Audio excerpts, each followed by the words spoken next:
Menem es uno de los temas de la semana. Qué país loco. Por lo cual no sería exagerado hacer un poco de memoria, Augusto. Claro, Fernando, bueno, con el tema del busto que se descubrió ahí en la Casa Rosada, Milei como que lo aprovechó para consumar de alguna forma una especie de homenaje a aquellos años 90 neoliberales sobre los que se basa en parte su ideología y que a la vez creo que lo aprovechó, digamos, de alguna forma políticamente, ¿no? Porque un poco creo que lo tocaste en tu editorial, tratar de verse en el espejo, ¿no? Del menemismo, de qué cuestión, de cierta estabilidad económica que en algún momento, digamos, tomar una foto de algunos primeros años después de recomponerse del proceso hiperinflacionario de Alfonsín, bueno, cierta estabilidad que permitió un boom de consumo, etcétera, pero que no es el total de la película, porque en los 10 años lo central del total de esa película fue otra cosa que tuvo un gran impacto sobre el mundo obrero. A eso queríamos ir, ¿no? Claro, Milei intenta compararse con ese boom. Mientras estaba ese boom, iba avanzando en lo que se llamó la reforma del Estado, ¿no? Que era básicamente liquidar empresas públicas para entregarlas a manos privadas. Remató los ferrocarriles, el correo argentino, la telefónica pública Grantel, grandes industrias incluso como Altos Hornos Zapla o YPF. Y esto traía aparejado despidos, ¿no? Cierres y despidos. Hubo alrededor de 500.000 de personas que se quedaron sin empleo solamente en ese proceso. Que afectaba no solamente a quienes trabajaban en empresas públicas directamente, sino también a industrias subsidiarias, ¿no? Digamos que proveían a empresas públicas, estatales. Vía retiros voluntarios, vía despidos directos, fue un proceso muy importante, ¿no? Lo que le siguió a esos años de fiebre consumista fue justamente el incremento histórico de la desocupación, ¿no? Directamente una hiperdesocupación. Por ejemplo, para 1995... que aunque duraba por ahí un poco el efecto de ese consumismo y que le permitió a Menem la reelección, Claro. fue el año récord de desocupación, llegó al 17,5% y ya en el año 94 había alcanzado 2 dígitos, que era, digamos, desde que había empezado del 83 en adelante, el mayor número, ¿no? Una tendencia que además se iba a mantener hasta el final de su gobierno y como que iba a asignar el ocaso del menemismo en su segunda presidencia, ¿no? Otro elemento central de cómo en esos años cambió el mundo obrero fue justamente la precarización laboral, ¿no? Para hablar de cosas que no te muestran de la foto, sino de la película. Sí, que llegaron para quedarse, ¿no? En ese momento. Y que llegaron para quedarse. Claro, de entrada, Menem en su campaña electoral había hablado del salariazo y la revolución productiva, pero enseguida empezó a publicitar la idea de una reforma laboral para flexibilizar. Eso, digamos, como que fue la música que empezó en los años 90, antes eso no existía. Por ejemplo, en el año 89 autoriza el pago de una parte del salario en vales de comida, ¿no? Que la prohibían multinacionales, los famosos luncheon ticket, por ejemplo, Sí. que era una proporción, creo que un 20% del salario, más o menos. Recuerdos. Sí. Síndrome postraumático. ¿Cuánto Claro. habremos robado de esos ganchos?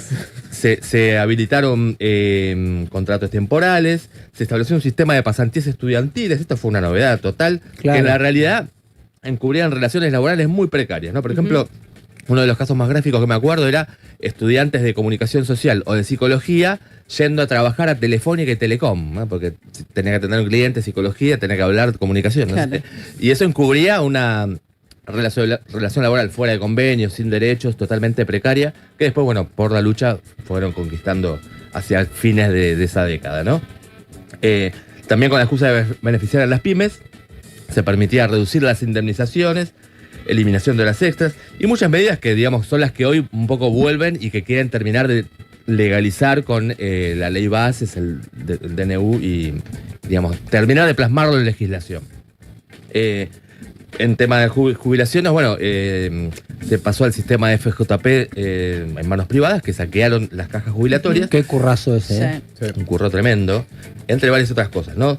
Así que, bueno, todo esto Menem lo hizo, como decía su eslogan electoral, en un contexto en que la tendencia neoliberal avanzaba en todo el mundo, ¿no? Estaba en auge, un poco como que iba a favor de la corriente, ¿no?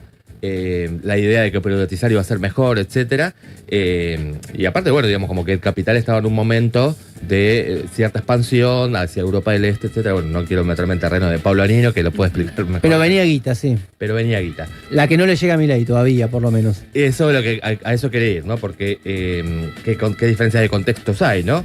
Hay una última cuestión también diferente en este contexto, que es la colaboración abierta de una proporción importante, diría una mayoría, de las conducciones sindicales burocráticas, ¿no? En aquel momento, con aquel proceso. De hecho, lo el habían nacimiento del famoso sindicalismo empresario. tal cual. Habían llevado a Menem al gobierno, por empezar, ¿no? Algo muy distinto a lo que pasa con Milei ahora. Se asociaron a la empresa de las privatizaciones. El caso emblemático es el de la Unión Ferroviaria, que si bien hubo grandes huelgas ferroviarias en el primer lustro de los 90 contra las privatizaciones, digamos, tuvieron una política de terminar dejándolas aisladas, y la burocracia de José Pedraza directamente ya al final promovía los retiros voluntarios, y bueno, eso tuvo su premio, ¿no? Porque la Unión Ferroviaria pasó a tener acciones mayoritarias en un ferrocarril estratégico como es el Belgrano Cargas, ¿no? Ujú. Con lo que, esto que decías vos, aparece el fenómeno de sindicalistas empresarios en esta etapa, ¿no? Bueno, podría ser motivo de otra columna, pero Milei creo que tiene bastantes más contradicciones en el mundo sindical, pese a cierta colaboración. Obvio. Incluso con el sector de los gordos, ¿no? Que más contradicciones que las que tuvo Menem. También hay algo más, ¿no? Que si bien también hubo resistencia importante, ¿no? Ahí surge el movimiento de desocupados en la segunda presidencia de Menem. El de los orígenes, claro. En los orígenes hubo mucha resistencia, empezaron los sectores sindicales del MTA a hacer oposición, etcétera. Moyano. Pero yo creo que ahora hay una diferencia muy importante, que es que el mundo obrero ya pasó por estas experiencias, y aunque pasaron 30 años, las huellas quedaron marcadas, y es probable que se exprese una resistencia bastante distinta a estos planes. Augusto Dorado y los años 90 de el inefable Carlos Menem.